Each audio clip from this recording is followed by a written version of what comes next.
Good morning, ladies and gentlemen. Thank you for coming so early in the morning to join us in the IGA Prudential Global Lecture Forum. And I think you have all the reasons to come to this meeting, to this lecture so early in the morning.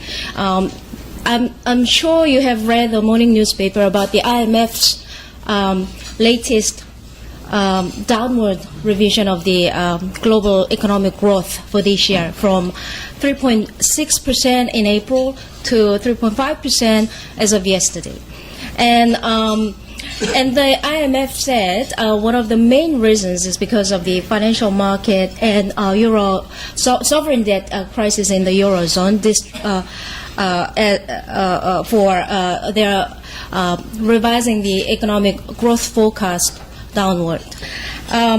With that, I'd like to invite Dr. Sagong to introduce Dr. Hans Martens, who will give the latest view on the Euro crisis as he came fresh from from Brussels yesterday.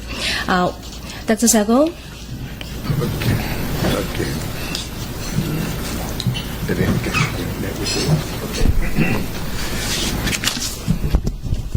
Well, good morning, ladies and gentlemen.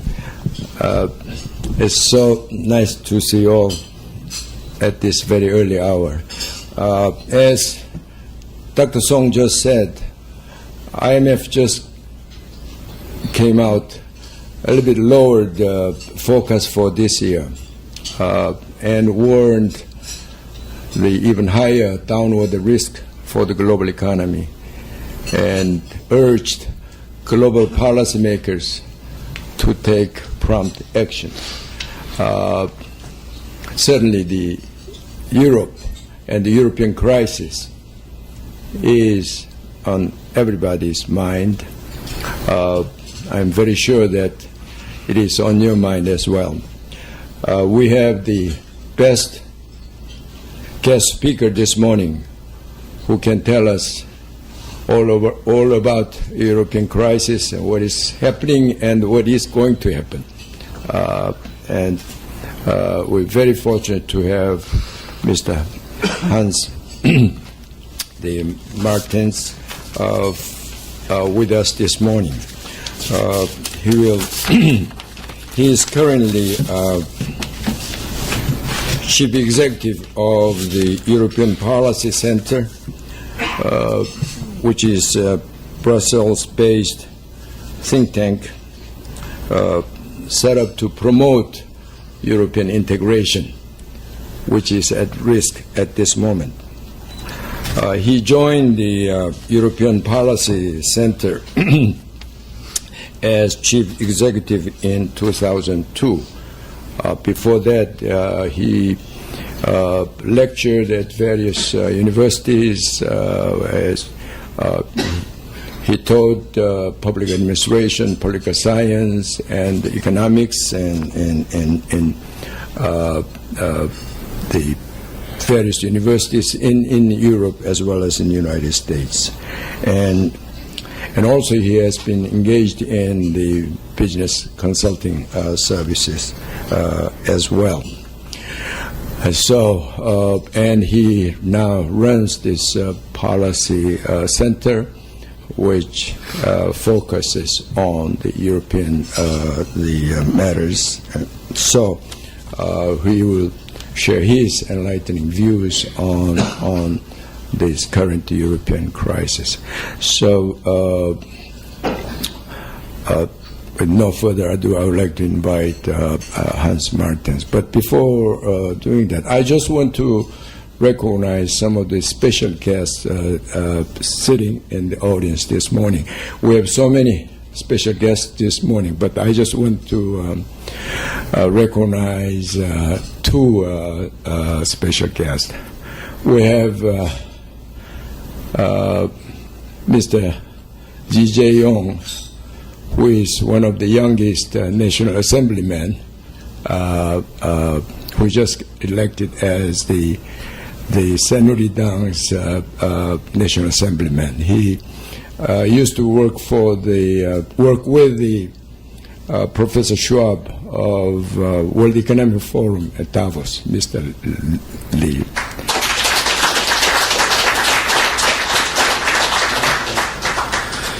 And then we have first Vice Minister of Foreign Ministry of Foreign Affairs and Trade, Ambassador An Ho-young. And in fact, the Ambassador An Ho-young was our ambassador to Belgium and European Union. And also, Ambassador An worked with me for the preparation of the G20 summit in 2010. Ambassador,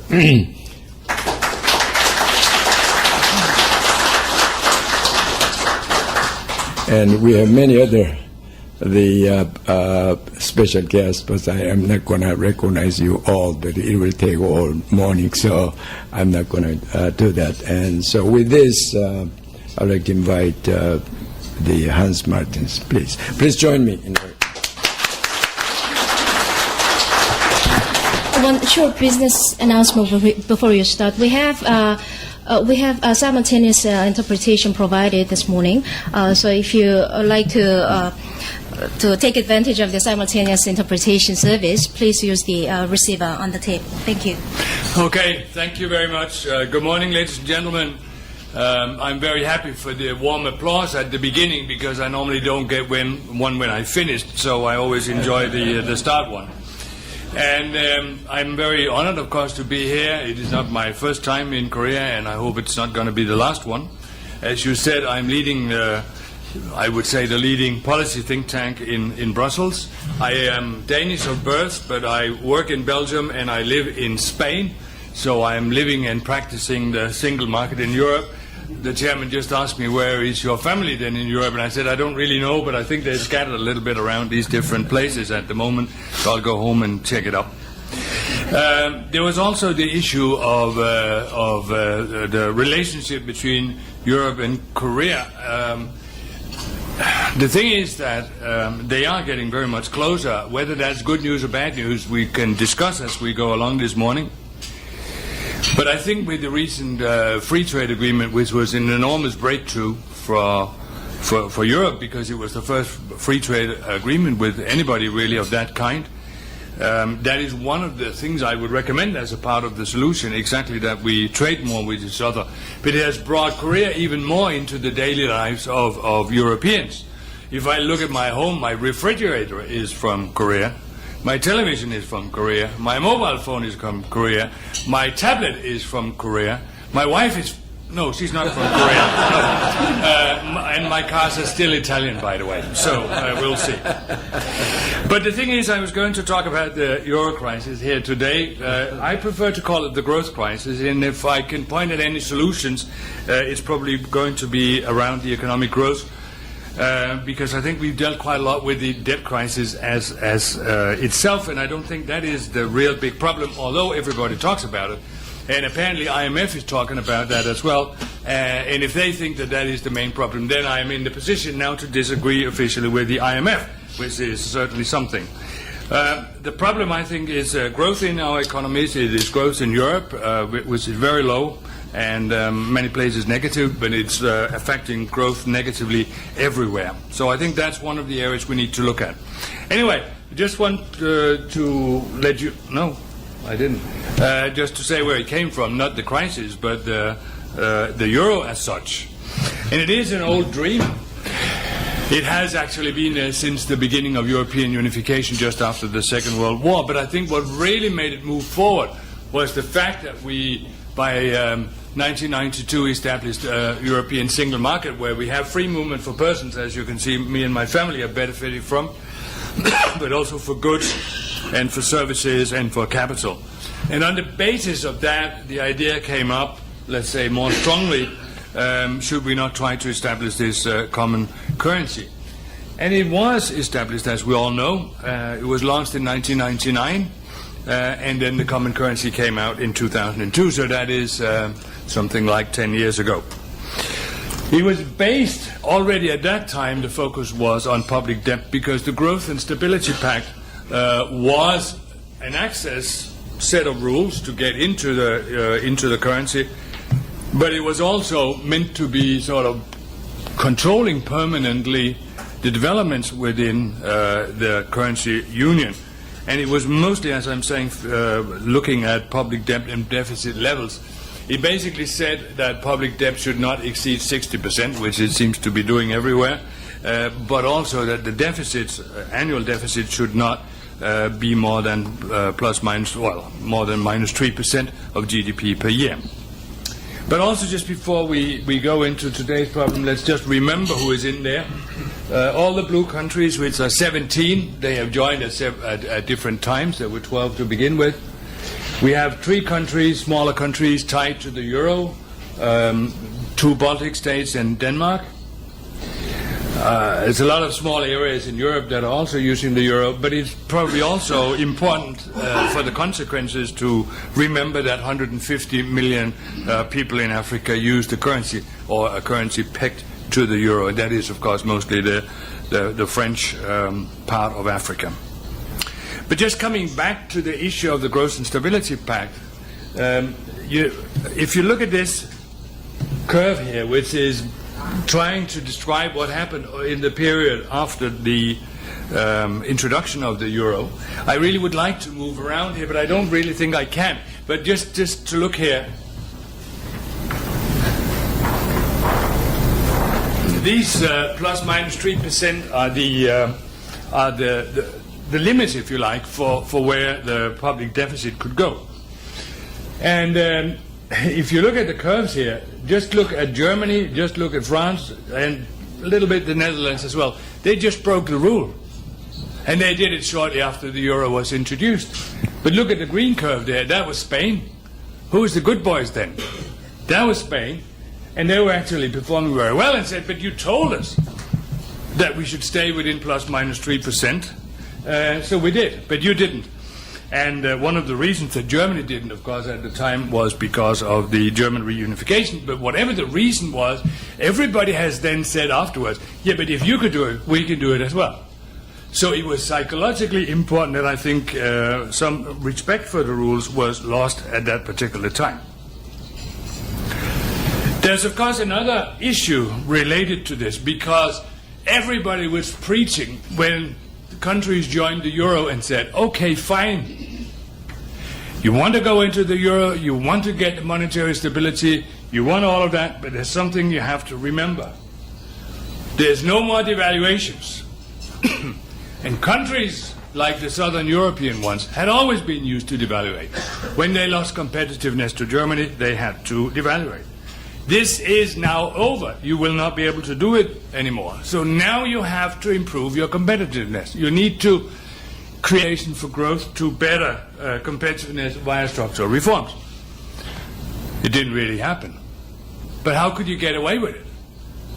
Well, the answer is very simple. Because of the euro. Because the euro gave an enormous boost to the economies by its mere existence. Because countries that had very, very high interest rates before, exactly because they were devaluating and therefore ridden by inflation, suddenly converged on the interest rate side with Germany and Northern Europe. And what happens when the interest rate drops a lot? House prices go up. You feel that you're beginning to build up a bubble. We saw that in Ireland. We've seen that in Spain. We've seen it elsewhere. And people feel rich. Now you can sort of borrow at a very low rate, etc., etc. So that gave a boost to the economy that has basically meant that you could free ride, if you like, in these 10 years periods. But that gift is never coming back again. Never. And then, of course, we all know, I think I did something wrong here. Just a second. Double click to go to the starting point. No? Wait a second.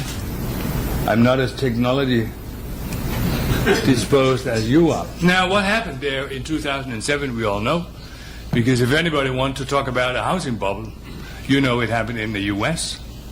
You know we had a triple deficit over there. The government deficit was going in irresponsible ways. The foreign deficit that we'll come back to went crazy. And, of course, the private debt raised. And you know, with the liberalization of the financial markets, all these fabulous examples of financial engineering basically punctured the world economy. And that hit Europe very hard, as it hurt everybody else. It has actually left, and that's one of my main points, not only Europe, with the Western world in struggling with the same kind of problems. So deficits we talk about with the public debt and the public debt, and of course unemployment and the very, very low economic growth. If you look at the public budgets here, I've got a microphone now, so I could just go and point a little bit. You talk about Europe being the big problem, okay, fine, but are we really?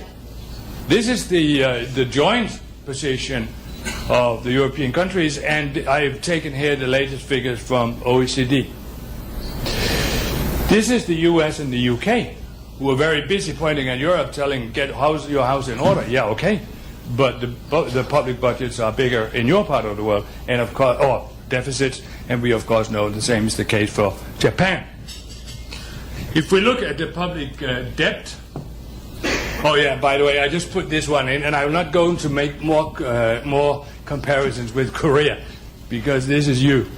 And as a European, I just can't take it. You know, it's just too good to believe. So it's easy for you to be in a parliament, I think, where you have such a good economy.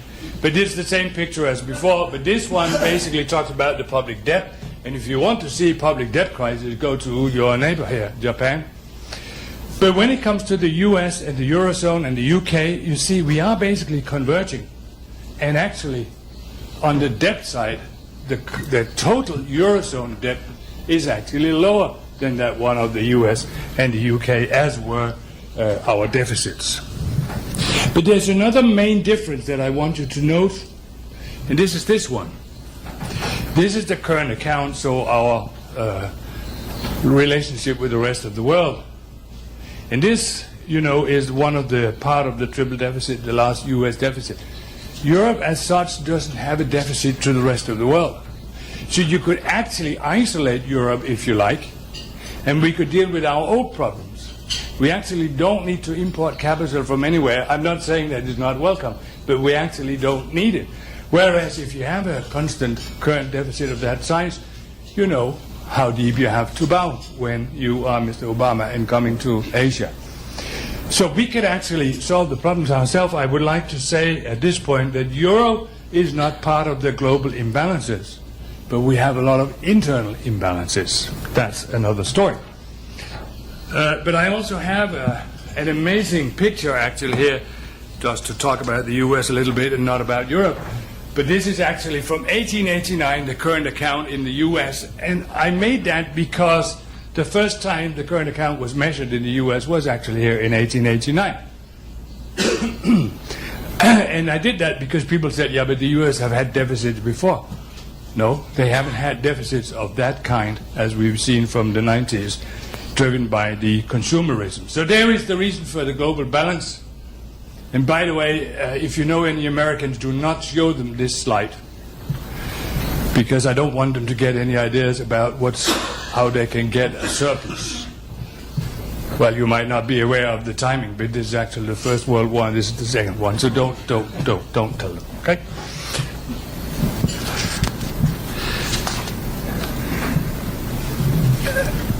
At a point in 2002, Mr. Greenspan actually were beginning to predict what was going to happen, and obviously nobody noticed at the time. But he basically warned about this increasing foreign deficit, and he said anybody who was down that path will run into trouble, and so will we. But what happened at that time was maybe not that people were beginning to talk about real problems, because the American economy was booming at the time, no problems in Europe, we were having a good time and all that kind of stuff. But the currency markets, and I'll show you that in a moment, actually reacted to this, because this began a reversal of the relationship between the euro and the dollar, because from that day, and I don't know if it was because of Greenspan's speech, but from that day on, the dollar dropped or devaluated substantially, which you'll see in a moment. Now, everybody likes to yell at the euro at the moment and blame it for all the problems in the world. Could I just step back once and just say, well, has it actually delivered in Europe? And let me try a little defense here. And basically say, for me, it has been a dream come true. You know that I live in 3 European countries, but of course I travel everywhere. Two of them, of my home countries, are members of the Eurozone, so that's Belgium and Spain. The third one is only attached to it, Denmark, and they have their own currencies. But you cannot believe how much easier life has been for me traveling between two countries with the same currency.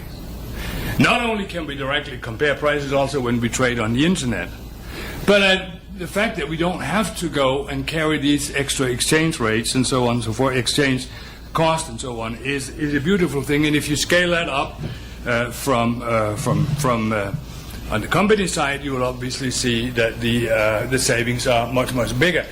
And more importantly, if you're a German exporter that exports into Europe, you do not anymore to calculate in the risk of currency for a large proportion of your market.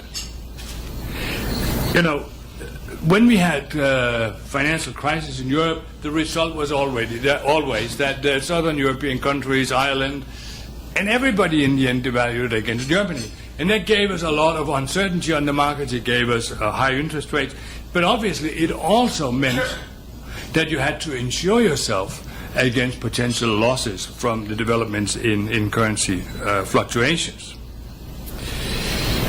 So in a way it's good for the consumers, it's good for business, but it hasn't been good for banks because obviously we've taken away a little bit of their income for some of the risk insurances, but certainly also for the exchange cost. So that's maybe one of the reasons why they're not too particularly keen on the euro.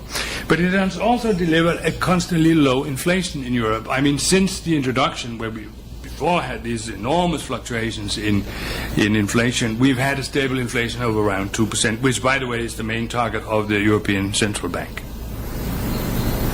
But we have these enormous internal imbalances, and let me come back to them because I'm not trying to pretend there are no problems. But look, for example, on the public deficits. One of the countries that everybody yells at is Italy. Yeah, but Italy does not have a deficit. They have a very prudent fiscal policy. They have a small deficit here, but if you take out the interest rate paid on the old debt, they actually have a surplus. And you look down on the various countries, including Greece. The only one that actually can beat the UK and the US on deficits is Ireland, because Ireland, of course, had their particular problems with the banks. But apart from that, well, it's a bit of a scattered picture, but I don't think it's that alarming, as the IMF is saying, that in the press is saying. Look at the debt here. Greece is an enormous problem. The debt is huge. That's clear. And I think on the debt side, we are basically in a bigger problem in Europe. But listen, take a country like Spain that everybody talks about now with fear. Look at the deficit. Well, it's around 5%. Well, bad, but not that bad. Look at the debt. It's just well over 80%. It's much smaller than, for example, that of the UK. But we're still talking about a Spanish crisis and a euro crisis and not about a pound sterling crisis. That is a problem I have a little bit issues with and struggling with to really understand. Let's look at the different countries. I said there were huge differences from country to country. And I have to say that this is a very sad story. Greece entered the euro 3 years later than the others, 2 years. And everybody said at the time, be very careful with Greece. Yes was the answer, but we need to let them in of political reason. And by the way, the economy is so small and such a small proportion of the total Eurozone that even if there are problems, nobody will ever notice. That was rational to say at the time, but this is not the way that it has performed. I think the Greek economy is something like 2.5% of the total euro economy, but sometimes you have the feeling that whatever happens in Greece is sort of determining whatever is happening in the whole of the Eurozone. But as you saw before, they're running a deficit. As you saw before, they have a huge old debt. As you probably also know, the political system is not the best functioning, to be very, very mild. It's actually quite bad.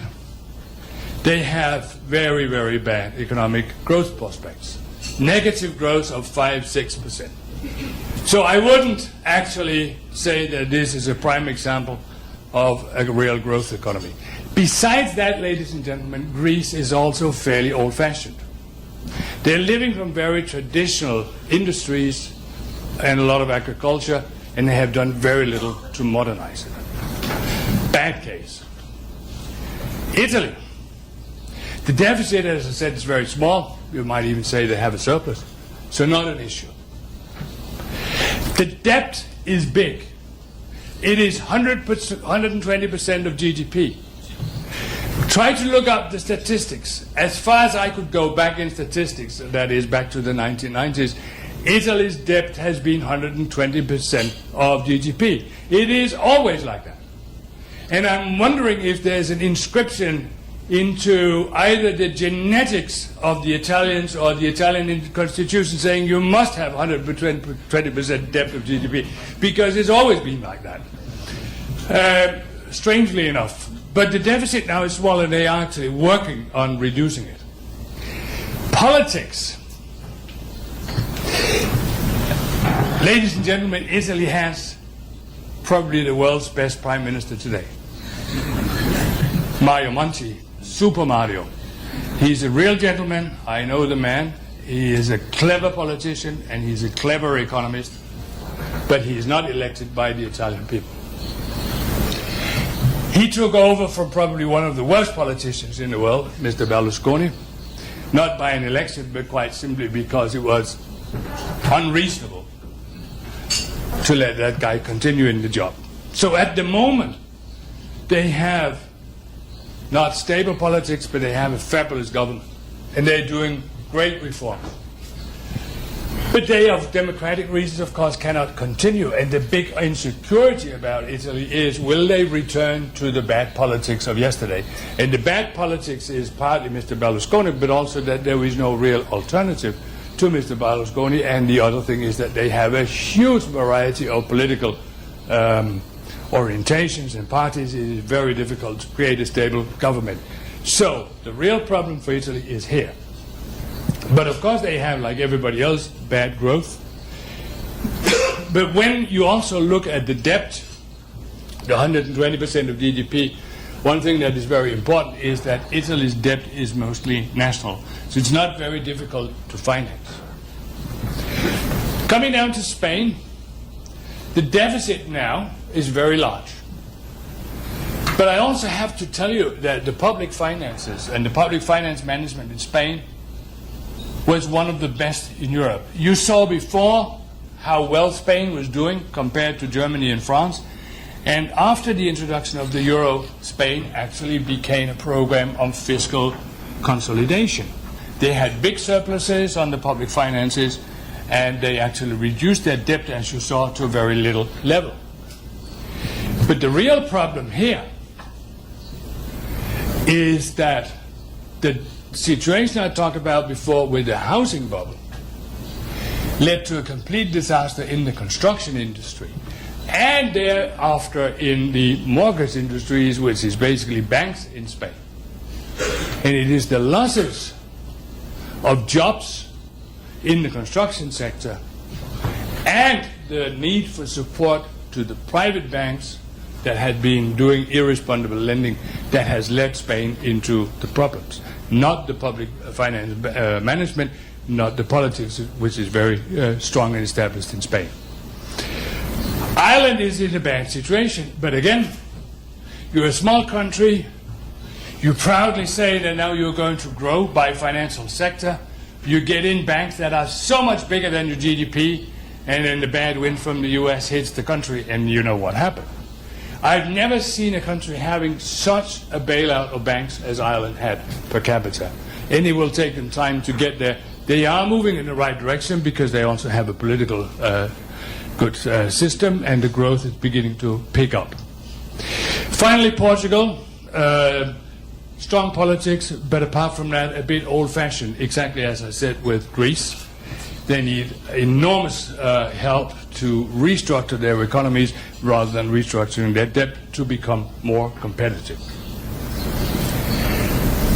But let me turn to a point which I've talked a little bit about but not gone into details with,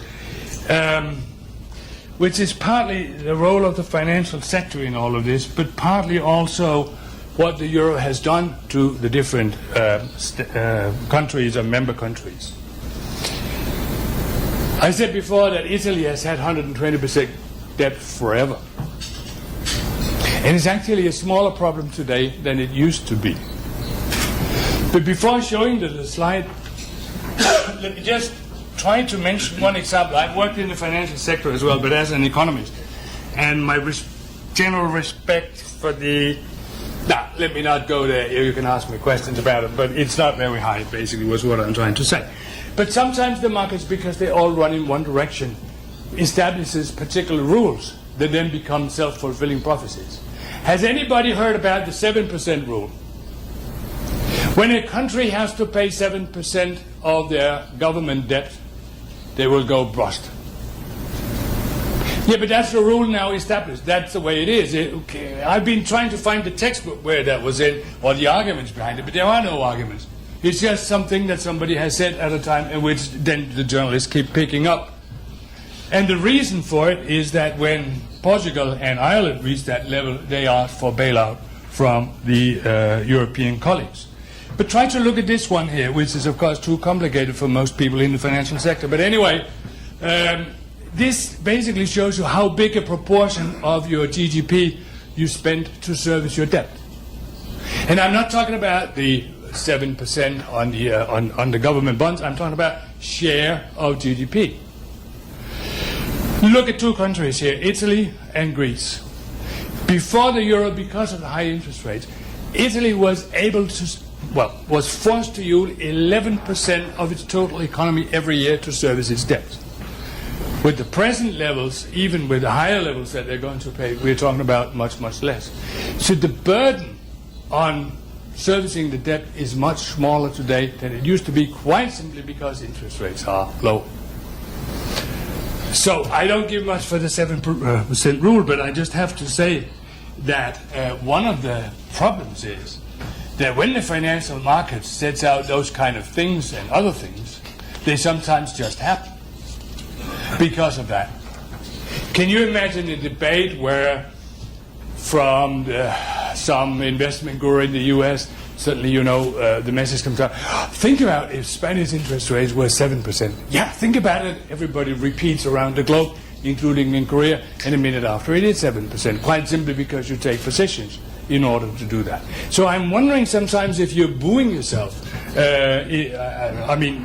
creating the worries that you actually wanted to avoid by this kind of discussion. And I've been certainly a part of that, because we have this very negative spiral. We heard the introductions this morning.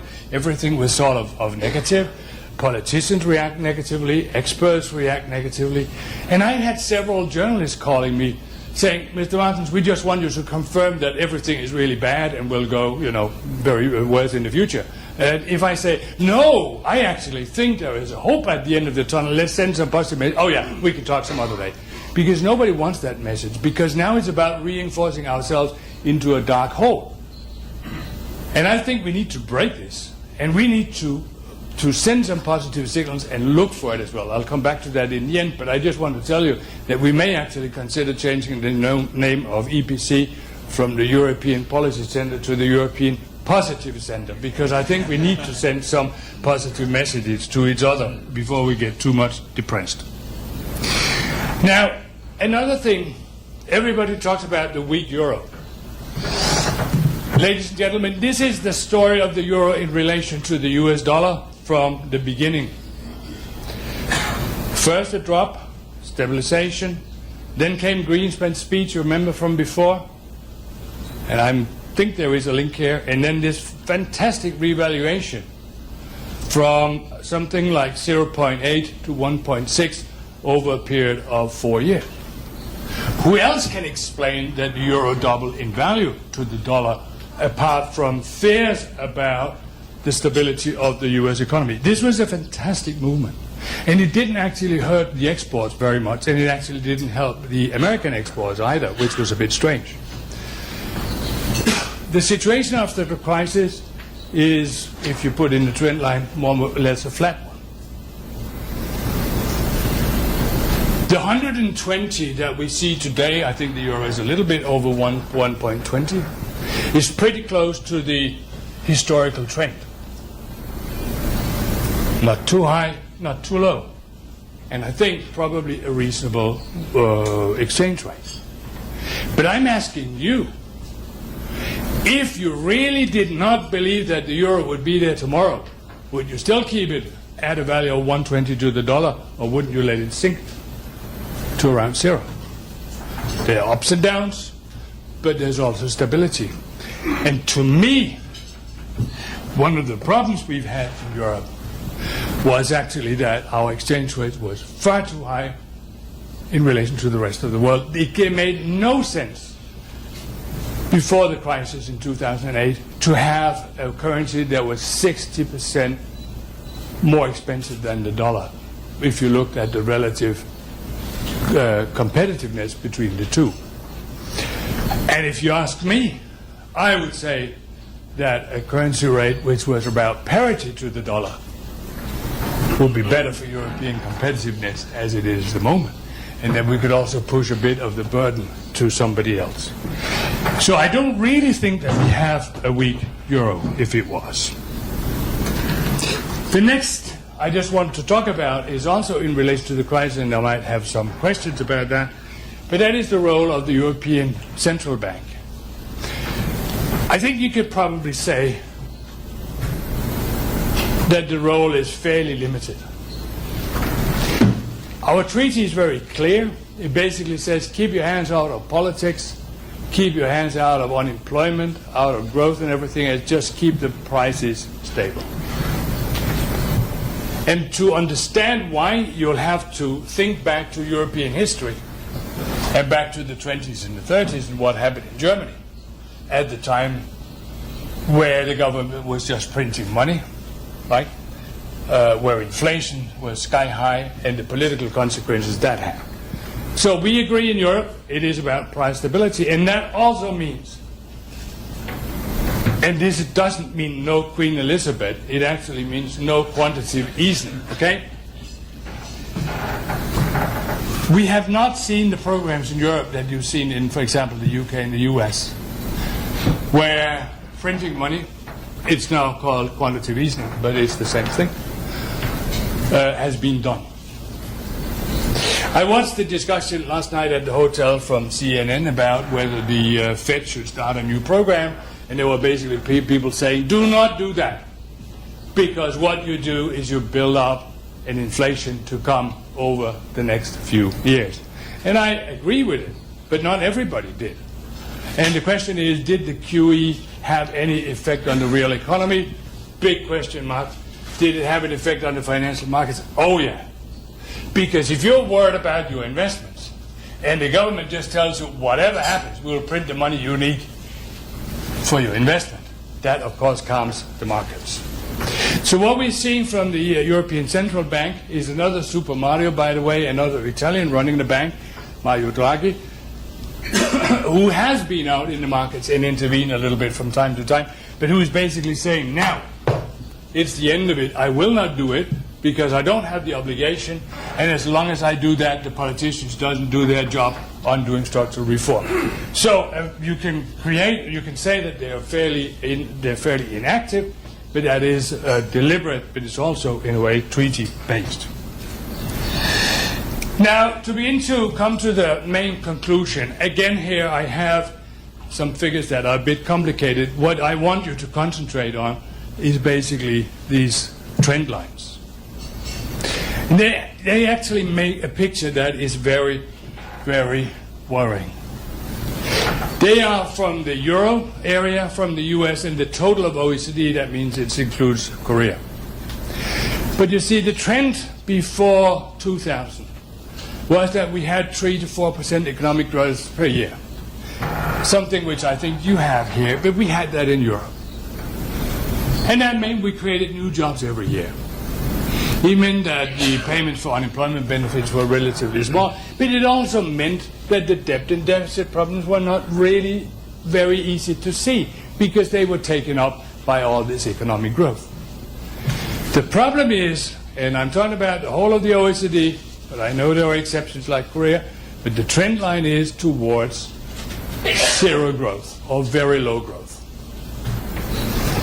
I think you can expect an American growth of between 1 and 2% next year, probably a European growth between 0 and 1. And ladies and gentlemen, this is where the problems appear. This is where unemployment starts rising and new jobs are not being created. This is where the debt and the deficit problems really come out in the open. This is where the people does not feel daily improvements and therefore are becoming unhappy with their politicians. Low growth is poison for the economy and for the political systems. And that is exactly, I think, what we need to do something about. But we have an enormous problem of balancing these two things. Because you have people who are clearly Keynesianists who all the time says, yeah, but I mean Europe, too slow growth and so on, just give some stimulus to the economy. Yeah, but that's an easy speech to make, but where's the stimulus going to come from? It couldn't come from the ECB, and it certainly, ladies and gentlemen, cannot come from the national budget because there we have the debt and the deficit problem. So how are we going to get with that stimulus? Borrow more money and make the markets even more worried. It is a very, very delicate balance, and one of the things that this European Positive Policy Center has been saying all the time is, if we cannot do this on national level, then let's try and do it together on European level. And in the last summit meeting we had in June, there was the first breakthrough in that direction. And one of the things we can do is actually ask the financial markets to contribute. Because there are now plans, and they're slowly being developed, of making new investments for growth to market-based instruments, the so-called Euro project bonds. And I do not want anybody to confuse them with the Euro bonds that I'll come back to. But those are, what we're talking about here is pure project bonds. So we're talking about bonds for investments that have a payback capacity. Broadband, toll roads, toll bridges, those kind, and in particular electricity infrastructure. And then guarantee for issuing of bonds, and let that be done by the European Investment Bank, sold to the markets, because I'm sure these will be more than AAA rated, and finance these kind of growth projects that actually can bring people back into work and at the same time improve future competitiveness. So I think this is one way to go. But what the markets and the press and everybody else has been forcing Europe to do is this enormous patchwork of decisions, basically of fiscal discipline measures. I think the message, ladies and gentlemen, that the politicians picked up, and by politicians I mean the politician, the lady from Germany, the one message she picked up all the time was this one.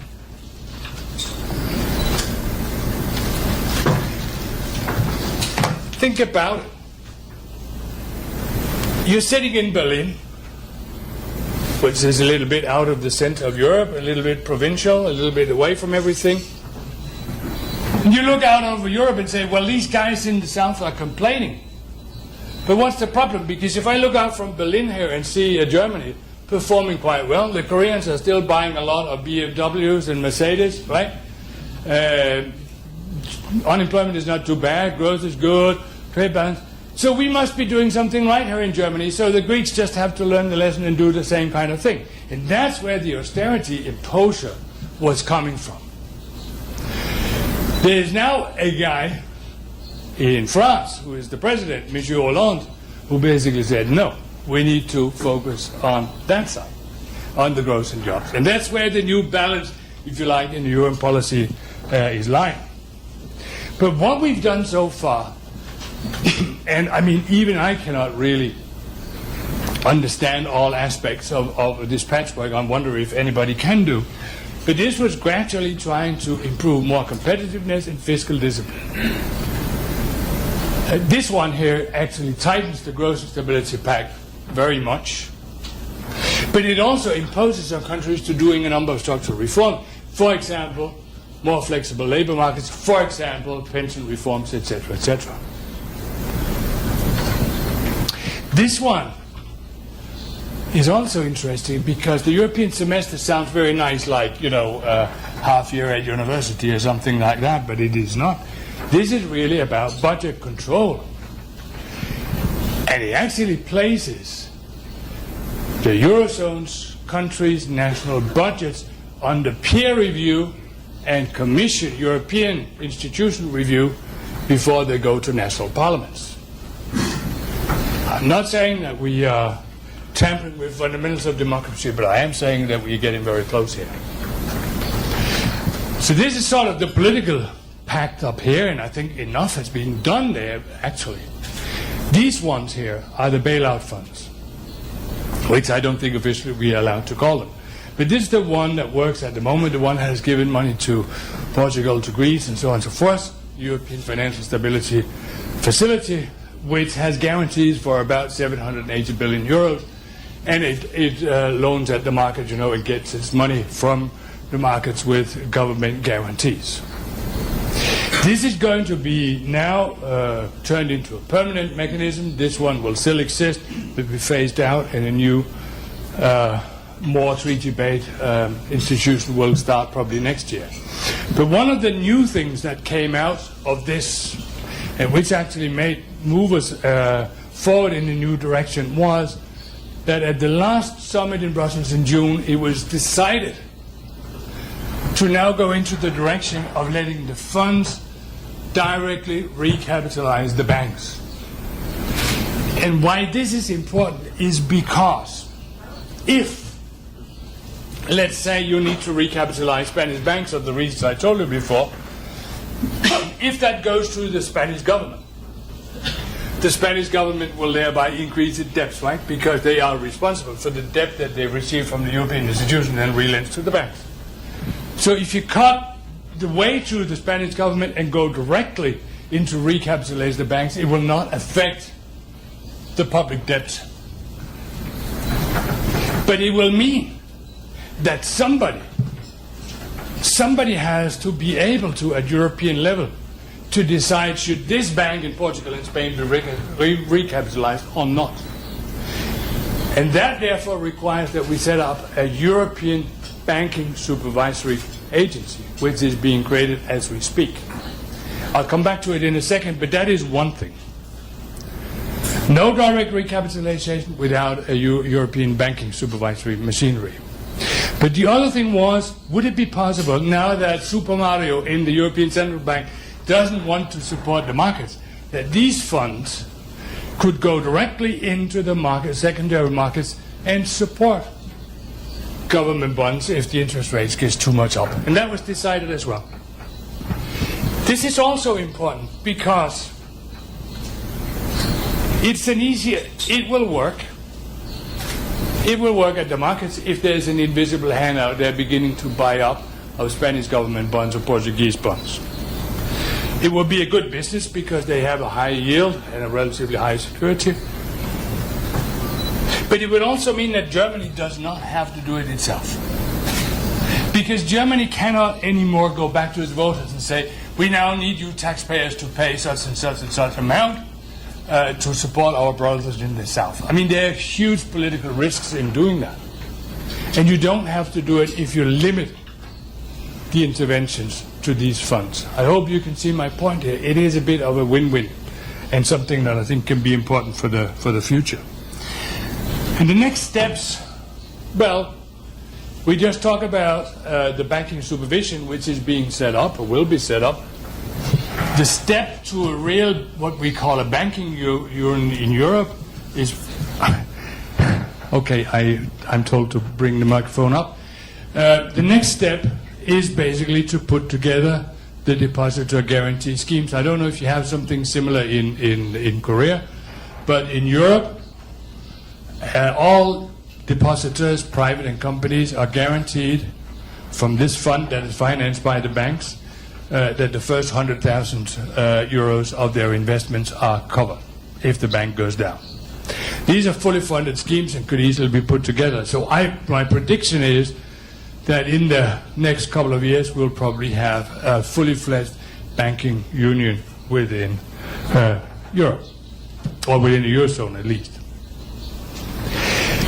But the next problem is this issue about the fiscal union, that a lot of people are now recommending us to go in the direction of, let me put it that way.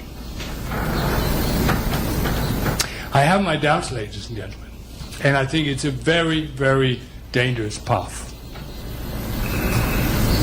A fiscal union would mean that the total debt of European countries will be common responsibility. You will not be able to do that without also having common fiscal policies. You cannot do that without having a common European finance minister. You will probably have to accept what is called a transfer union. Because I think many countries around in the world have got used to that concept. We have poor brothers and sisters that we take care of. If you look at the US, there are states like West Virginia, which is always in deficit, and basically I think the main business in West Virginia is living from federal funds, but that might be a joke. But I mean, there are other parts as well. If you look at the UK, Wales is constantly in deficit to the rest of the UK. In Germany, you have states in the former GDR that are part of that transfer union as well. But what is the condition for making Greece part of a transfer union? That is exactly that you have the power and the authority to govern the country's economic development. We can bail Greece out, but we can bail Greece out. We can basically transfer money every year, but only on the condition that we also control the way that money is spent. And that does require a supranational federal fiscal policy. And that can only be done by changing the EU treaty. And that means that we will have to have discussions in every country of the member states. We will have referenda in certain countries and so on and so forth. I do simply not believe that today it can get the democratic legitimacy because, ladies and gentlemen, it is so easy for popular press to go out and send the message. Do we really want to support these lazy guys in the South, and all those kind of things? It is so easy to bring up anecdote after anecdote about how the money is spent and so on and so forth. So what I'm afraid of is that this could very well lead us into a position where, let's say, the nationalistic, right-wing, xenophobic, anti-European forces will begin to dominate. And this is not just an unjustified fear, because if you look to a country like Austria, Mr. Haider's party is more popular than when he lived. In the Netherlands, it is impossible to form a government today. They have an election in the autumn, quite simply because of an existence of such an extremist populist party. There could be more of that. And the day, ladies and gentlemen, that you see a Haider-based party emerging in Germany and somebody standing there and saying enough of European solidarity, German for the Germans, etc., I don't want to continue the line, but that's the day where you really, really need to think about immigrating to New Zealand, because it's far away from Europe. So my point is, be very careful by just going in there. And the reason I'm saying this, of course, is that the four presidents, the President of the European Council, Mr. Van Rompuy, the President of the Commission, Mr. Barroso, the President of the European Central Bank, Mr. Draghi, and the President of the Eurogroup, Mr. Juncker, has actually made a paper where they recommend that we quickly move towards a real fiscal union, a federal fiscal system in the EU.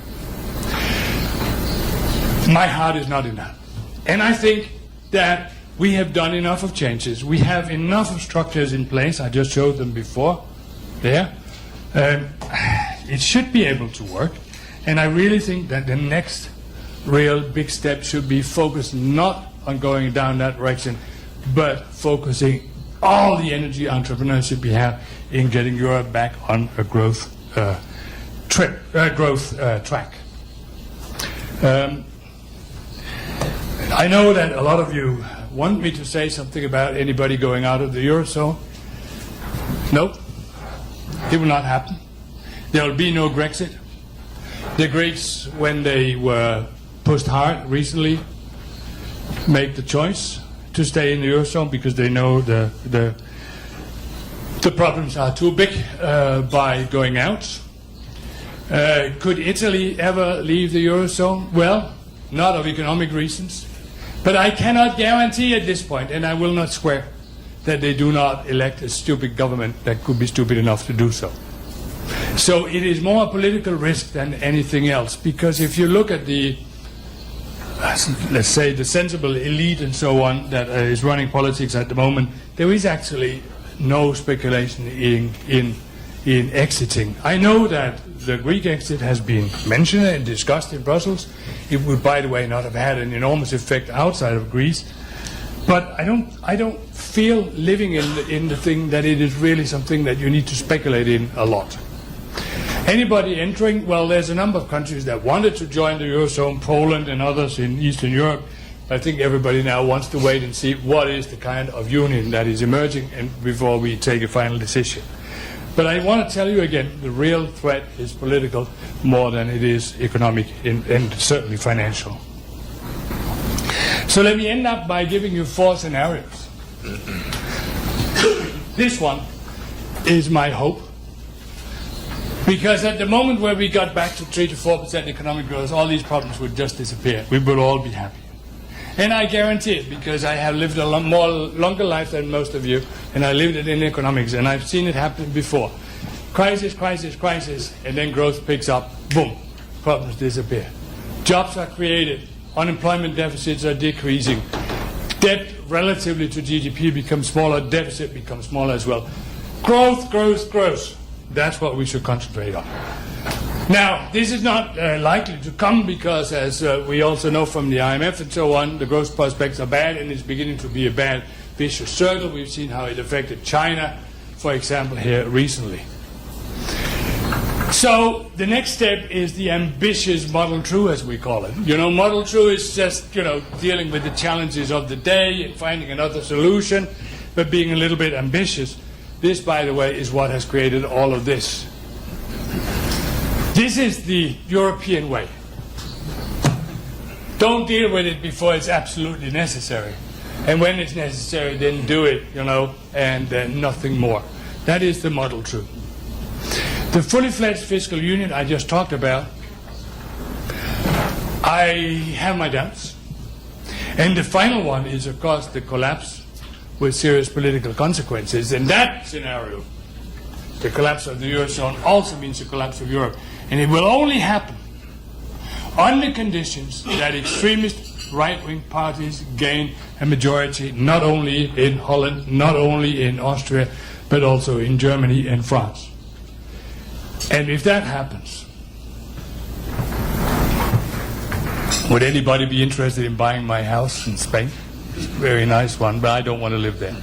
Because this would be basically a return to totalitarianism and so on and so forth. Not a very nice prospect.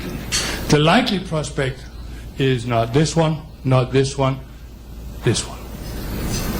So I think we will have to struggle with low growth for a period in Europe. We will have to go to ambitious Model 2. I will have to take the burden of getting to Korea and being introduced as the person who speaks about the troubled euro area, right, for a while. And I'm afraid that it also will have a bit of a negative effect on the rest of the world. Finally, let me just say that you've seen a lot of these pictures from Europe. And there will probably be more of that coming in the coming years. And here is just one thing where I must explain you that the European welfare state is something uniquely European. I am part of the problem because I'm part of the baby boomers generation in Europe. The babies born out of happiness after the Second World War. We're the biggest cohort ever in Europe, with the best education, the best pay, the highest tax payments ever. And we have in 65 years not had a major war in Europe. So we have been making money, we have been paying taxes, we have increased to the welfare pot in Europe. And it has developed into such a way that people begin to think about early retirement as an acquired good, cheap child care, all the kind of things that are in welfare society. And it's difficult to take it away from people. It is very easy to be a politician when the economy is growing, when the income is growing, and give more free of this, more free of that, more free of that. But it is enormously difficult to reform, as you've seen around in, well, this is from UK, this is from France, this is from Greece, but more or less everywhere. The problem is that we have to get used to another challenge in Europe than the immediate one. A challenge that we share with you, with China, with a lot of other countries, and that is the reverse demographics that we're going to see. Because fertility is very, very low in Europe. And now the baby boomers go on pension very soon, and we expect to live until we are 90.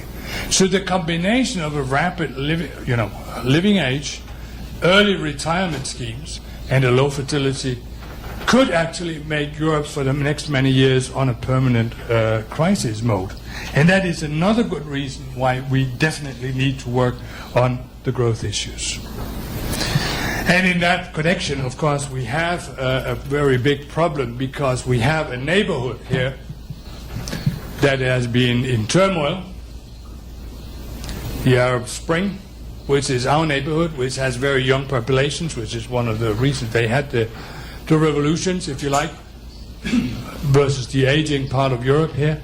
There are natural synergies also with Turkey, but this is one of the political problems, again, that Europe has been very poor in tackling, although it could be something that could give us better growth perspectives in the future.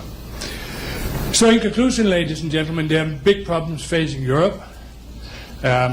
My solution, as you can see, is pretty much that we've done the patchwork needed on the formal side, on the debt restriction side. Now it's about growing out of it.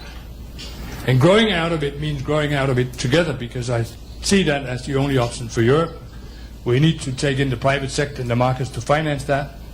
And we need to do it also by keeping a close contact and deep trade and investment relations with the rest of the world. And in that respect, the free trade agreement with Korea was one bright example of what we can do. I think more is going to come this year with Mexico, with Japan and others. But again, Korea was the beacon, the lightning star, the inspiring example for all of us. So I know this was not exactly what you had expected, and it was not exactly what you read in the newspapers, but I hope in a way that it has been of some interest for you to get the feeling from somebody actually living and working with this issue in Europe. Thank you very much for your attention.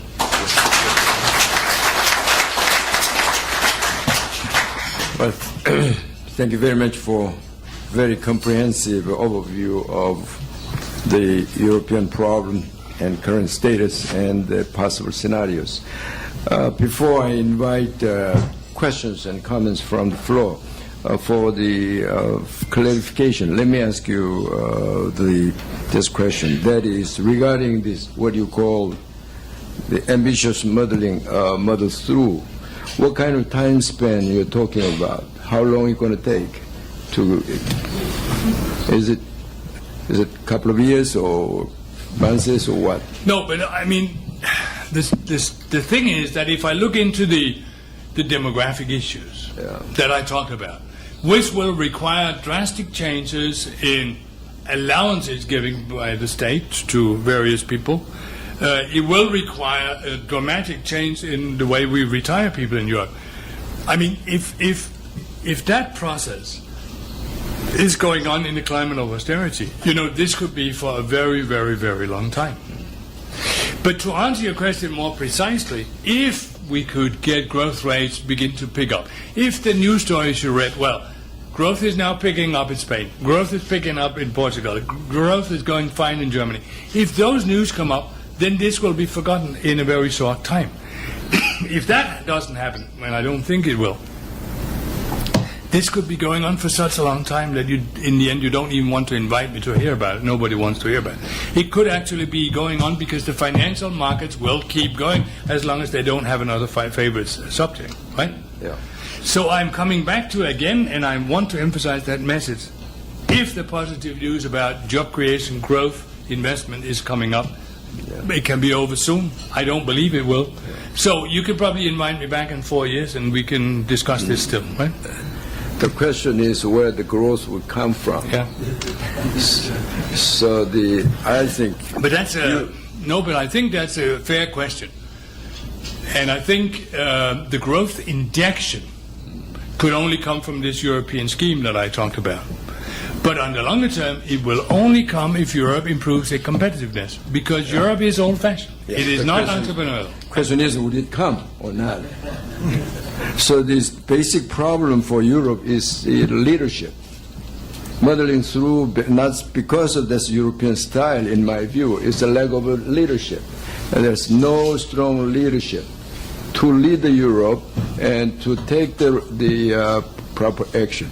If Europe has taken the measures, let's say the measures Europe has been taking, and 6 months ago, most of the problem must have disappeared by now. But because of the muddling through, because of the lack of leadership, No. I fiercely disagree with you. Because I do agree that we need a leadership, but I think you also need to show a little bit of understanding of Europe here, because Europe has its own history. Sure. We have been fighting everybody, right? And this would be like saying, okay, now we put together Japan, Korea, North Korea, and China under common leadership. Try to do that. That's not very easy. So we are in an experimental phase here, right? And you need to respect that we can't just overrule each other because of that long history. Of course we need the strong leadership, but I'm just afraid that you're pointing in a completely different reaction because you're running with the financial markets and all their hysteria. And that's not the way I'm running. Because I think we need a strong leadership, but not to do a better modeling through or to make better financial solutions, but to enact growth in Europe. So we do not agree. I don't want to argue with you on that, but you see, that is the reason why we don't use a common currency here, because we would have problem with North Koreans to use a common currency. I'm sure you will. But let me just say one thing, because this has been going on for some years. One of the reasons that I'm not happy about sort of the problems with the modeling through there is because also we have not got clear signals from the markets. On one hand we get the signal for that, and then the next, it doesn't go very clear. But my problem is the point I want to make is that if I had been here, let's say 4 years ago, just before the crisis, I would have made a bright speech about how well things were going in Europe, and how growth was picking up and how well the Europe was doing. And I might be able to do that in 4 years' time as well. I just can't explain it.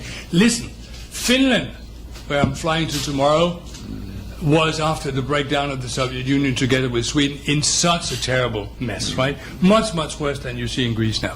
How long time did it take for them to come back? Not very long. Why did they come back? Because they restored their competitiveness. They grew themselves out of the crisis.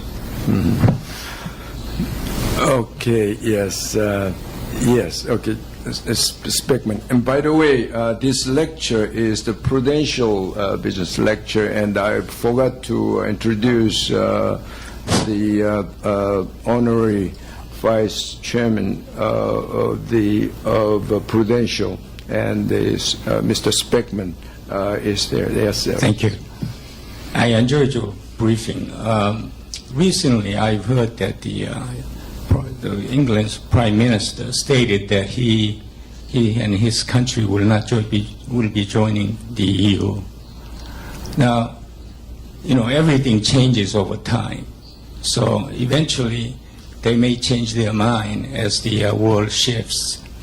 And when they do join the EU, or their currency joins the euro, what would be some of the positive and negative things from the EU's perspective?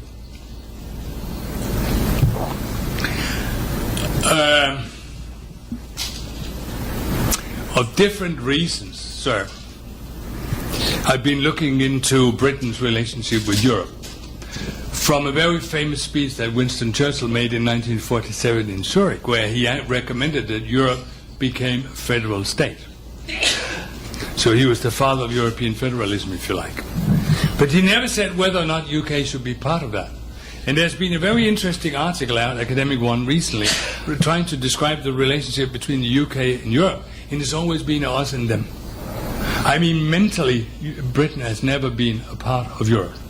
Out of necessity and because of the internal market, you know, they are a part of that. But it's always an us and them situation, right? So I think there is a real issue here in what you're raising, because it was clear.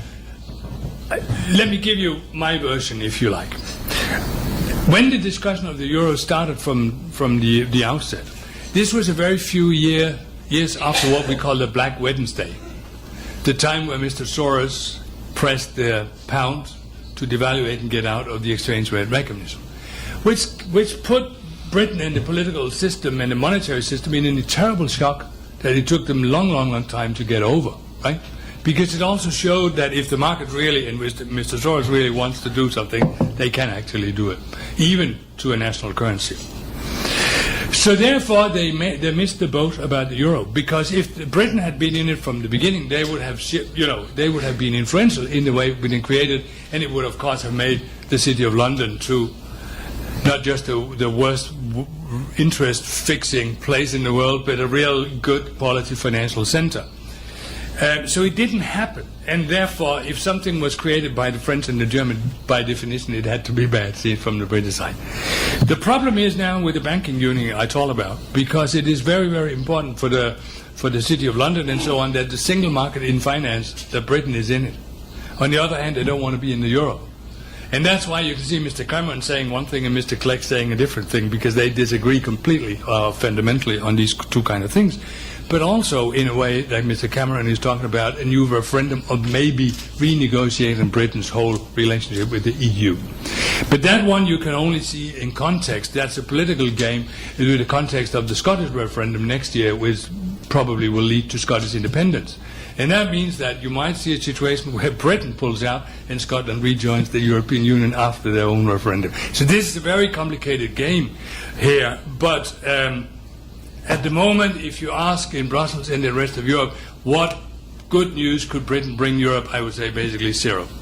They are just so obstructive at the moment that I think everybody says, could they just get the hell out of here? It would be nice. Sorry. Well, that's a UK debate. Try to do that. But I mean, at the moment, no, not much relationship. Okay. Why don't I invite a few more questions, Professor Hong and the Professor Kim, another Professor Kim. Yes. Thank you very much, Mr. Martens. By chance, I have read yesterday one of ECB's staff's report on banking union and fiscal unions debate about the EU. And there I have found some of stresses of the ECB side, especially defining this time not normal time, and coordination is necessary, especially between central bank and they defined macro-prudential authority to perform better growth under this situation. You have just mentioned of that. And on the longer run, how do you foresee this debate or these directions of banking union and some fiscal unions type of things? On the longer run, I think the later part of coordination must be avoidable in some senses. Yeah. That's my first question. And the second one is there is some talking about the IMF involvement for supporting EU crisis. And in this sense, must be capitalization required from the side of especially big emerging countries like Brazil and China and so on. But those countries are insisting some of governance reform of IMF and some international financing. And as long as I know, U.S. is strongly against. How do you foresee, and what is your opinion in this case to solve out this financial crisis with the involvement of emerging countries? This is my two questions. Thank you. Yeah. Why don't you invite a few more questions? Yeah, let's take a few more then. Yeah. Professor Kim there, yeah, and I'm Professor Kim of Sungkyunkwan University. I have one question. Among the four scenarios you chose, the muddling through, and the whole world is an interdependent, and you seem to you don't trust the discretionary policies. Yeah. Discretionary, I mean the policies, active policies, because you didn't like the QE because of the future, inflation problem. So you rather want to take, your hands off and doing nothing, just except going, muddling through. Now, if everyone is doing that kind of thing, the whole world is going to be pessimistic and going down through. So can you not generate or foster an economic or political environment that is going to be conducive to future investment? Yeah. Okay. Yeah, one more. Yes, Dr. Kim, please. You have laid out the four scenarios. I was wondering if there is not the fifth scenario we have to think about. The two scenarios you first talked about is growth, of course, is a very ideal solution. So long as we grow, everybody is happy, no problem.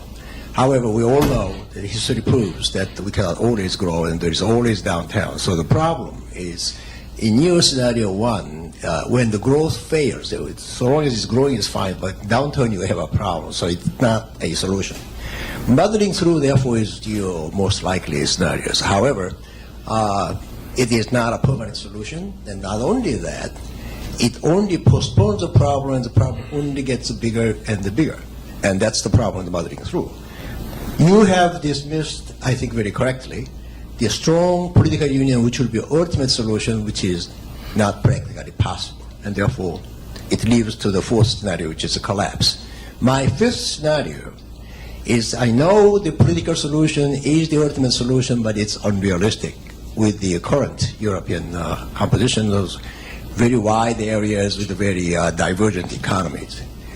The fundamental solution for Europe, therefore, can be center the original few economies, which are more homogeneous, and where the political union becomes more realistic, and form a strong economy with a strong political entity to back it up. So that's my fifth scenario. What do you think about that one? Okay. Yeah, well, that's quite a lot. Let me just start with the ECB staff paper there, and let me also distinguish between the banking union and the fiscal union, because the banking union is not so difficult to do. I mean, if you really agree on setting up a European banking supervisory agency that should decide whether the fund should intervene to save this bank or that bank and so on and so forth, I mean, they can do the other supervisory things, together with the national ones itself. It doesn't require a treaty change or anything like that. The other thing I said, putting together the bank depository schemes, not really a problem. We also have all the internal market legislation in place, so it could be done fairly easy. But the fiscal union is something different. And I just want to say so loud and clear that nobody needs to ask that question again. Can that be done without a treaty change? No, it cannot. Because the German Constitutional Court has said you cannot go further along this road unless you make a treaty change. And if any of you have followed European politics, you know how traumatic the latest change in the treaties were. I mean, it might be that we can agree and the elites can agree that this is the only way forward. But it is very, very difficult to get the population on board, and it's getting more and more difficult. And that's where I see the real dangers. And then, ladies and gentlemen, even if you got a real fiscal union, where we have common fiscal policies, what in the end would prevent an independent state still like Italy under Berlusconi to actually say, no, we don't want to be there anymore, we pull out? I mean, the risk would still be there. The second thing about IMF is a very, very sensitive one, because the situation has changed now. It is now Brazil, Korea, and other countries, and the oil-rich countries and so on, that basically puts the money into the IMF. And the one that needs the bailout is the old rulers of the world, so it's Europe and the US. But the first part of it is that there has been a little bit of changes in the power structures. But obviously we have to quite simply let this be reflected in the governance. And Europe cannot anymore claim to be a Eurozone and then having France, Germany, and so on and so forth represented in the board. There needs to be only one European representation, or at least one EU representation. So I absolutely agree with you. It is the strong growing countries in the world and the oil-rich, the mineral-rich, that basically bails everybody else out. And that needs to be reflected. And it just will take quite some time, also because of U.S. resistance, and don't bring it up in an election year. I mean, because they will not be able to talk about it. But the world has been reversed now, right? You are the growth economy. You are the new economies. You are the innovative part of the world. I represent now the stagnating, the old part of the world. And I'm sometimes wondering, but professors can think further on this. If Europe, and in particular, a couple of the bigger countries in Europe, were only able to survive because they had the colonies, because they were used to basically being able to get whatever they needed for free, to put it in a direct way. Because I think on the long trend, when we meet again in 1,000 years, we would say that the period after the Second World War was the decline period for Europe. And now the aging period comes, so I'm sorry I can't give you more optimism, but it needs to be bloody reflected. You are the people, who runs the IMF, who have the money. You need to have the influence. Modeling through, yeah. What else can I say? I think it was indicated that we should just start some QE. I really would like to say that the opinion is out there, because if you're an investor and you lend money to somebody and you're worried about getting the money back, as I said before, QE is a beautiful thing, right? But I am absolutely convinced, deep, deep, deep in my heart, that it is the way to self-destruction, because it will lead you into inflation. And if you look, for example, at the UK inflation, it's double of maybe the rest of Europe already at this point in time. I think it's an extremely difficult path, very dangerous path to go into, and I think the reason the US still has not been punished by inflation is because of the very low demand over there. I think they will later on. I would much rather like to tap into a lot of that free capital that is so abundant around in the world, that is floating around, channel that to securitization into productive investment. So I'm very much in favor of the PPP solution I talked about, the public-private partnership on incurring growth with real money, not with printed money. The point mentioned about should the homogeneous countries do it, that could certainly be the fifth scenario, and that would bring us back to, let's say, the Germany zone in Europe, right? You see, the thing is that you could easily have a very strong union if you cut off Greece, Portugal, maybe Spain, maybe Italy, and did something with the rest, which would basically be the Deutschmark zone, right? And that is, of course, something that might happen in the end, but it's just very, very difficult to do because we now have the euro. And you can't just tell the others just to leave, right? Because that's not really what you want. I would not exclude your solution, and it's of course something that we discuss quite a lot as well, but I would like to say I would like to see the present solution go on if we could get away with it, but it does require an enormous effort, not for Greece because I think it's a lost case, but from the others regaining their competitiveness. Because it would be a more, I think, a diverse Europe could also be a stronger Europe, right? Because we have different aspects. And believe me, can we agree to meet in 10 years from now? I don't know what we will look like, but at that point I will probably going to tell you that Spain is one of the most competitive countries in Europe. Because what they're going to now, being forced to, is actually to reform their public sector, their public expenditures, at the same time as you're forcing entrepreneurship to really work. And I think the grounds are there, right? Don't throw them out yet. Okay, another last question. Anyone? Okay, maybe it's about time to close the session. I think maybe in 10 years' time we'll have opportunity to invite you back to then. But I think we all are interested in next year and this year, and we hope that the actions are taken so that the growth will come forward. The thing is, who going to provide the source of growth? You Korea. said the PPP. Korea is not big enough to play that role. Of course, Korea can contribute, and this part of the world can contribute in providing the source of growth. But I think Europeans yourself have to do more. And I'm not in the position to blame Europe, but I think we have to all work together.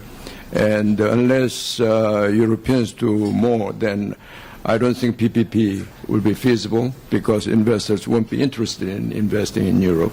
So there's a lot to be done on the part of Europe and on the part of the rest of the world. And now the QE is theoretically is not desirable, but if you're against the QE and you as a fiscal union is not feasible, then where the growth is going to come from? So I think we have to be very realistic about the immediate future. And so if muddling through continues for next couple of years, then I think global economy will be miserable situation.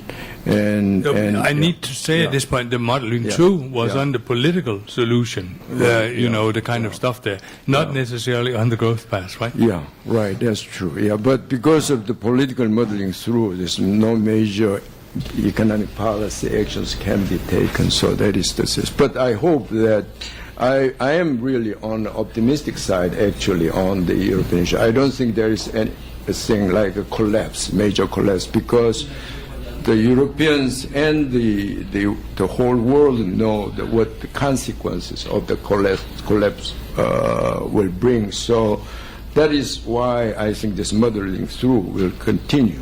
And there will be no major collapse. But I think this modeling through may last at least a couple of years. So we all have vested interest, and so we have to work together. And when next time you come back here, maybe a year's time or so, we can enjoy the newly initiated prosperity rather than worrying about the economic situation. Okay, with this we have to close, and we had a very, very useful session with Mr. Hans Martens, and since his visited here about 5 years ago, so maybe we'll bring him back here more often, and maybe next year. Thank you very much.